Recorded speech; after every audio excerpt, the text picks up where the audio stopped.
अस्सलाम वालेकुम दोस्तों, कैसे हैं आप सभी। उम्मीद है आप सभी अच्छे होंगे। तो दोस्तों आज मैं आपके साथ रेसिपी शेयर करने वाली हूँ बहुत ही अमेजिंग ड्रिंक की। बहुत ही अच्छा ड्रिंक है ये, बहुत ही ज़्यादा हेल्दी है। तो चलिए दोस्तों मैं आपको बताती हूँ कि ये क्या है। तो ये दोस्तों है गुड़ का शरबत, यानी कि जैगरी शरबत जिसे आप कहेंगे वो है। तो दोस्तों गुड़ जो है वो ऐसे ही बहुत ज़्यादा ही मुफीद होता है, काफ़ी अच्छा होता है। तो चलिए इसकी शरबत बनाते हैं और बताते हैं कैसे बनाया है मैंने इसे। सबसे पहले एक बर्तन ले लिया है, इसमें मैं 2 ग्लास पानी ऐड करूँगी। तो यहाँ पर मैंने इसमें 2 ग्लास पानी ऐड कर दिया है।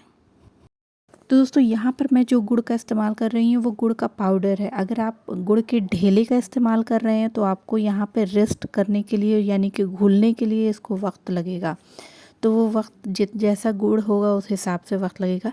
ये पाउडर है इसलिए ईज़िली घुल गया है। इसमें मैं ऐड कर रही हूँ आधा नींबू का जूस, यानी कि लेमन जूस, और थोड़ी सी लेमन स्लाइसेस भी मैंने ऐड किए हैं। आप चाहें तो इसमें पुदीना भी ऐड कर सकते हैं। और इसमें मैं ऐड करूँगी थोड़ा सा ज़ीरा पाउडर जो कि रोस्टेड है। तो मैंने इसमें रोस्टेड ज़ीरा पाउडर भी ऐड कर दिया है और इसे अच्छी तरीके से आप मिक्स कर देते हैं दोस्तों। आप चाहें तो इसमें आइस क्यूब का भी इस्तेमाल कर सकते हैं। तो ये गुड़ का शरबत जो है दोस्तों बनकर तैयार हो चुका है।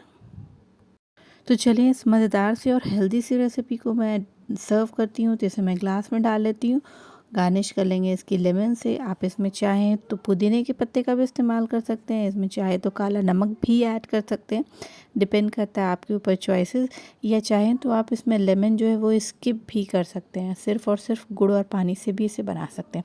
लेकिन ये बहुत ज़्यादा ही हेल्दी है दोस्तों। तो इस रेसिपी को आप ज़रूर ट्राई कीजिएगा और मुझे बताइएगा कि आपको ये रेसिपी कैसी लगी।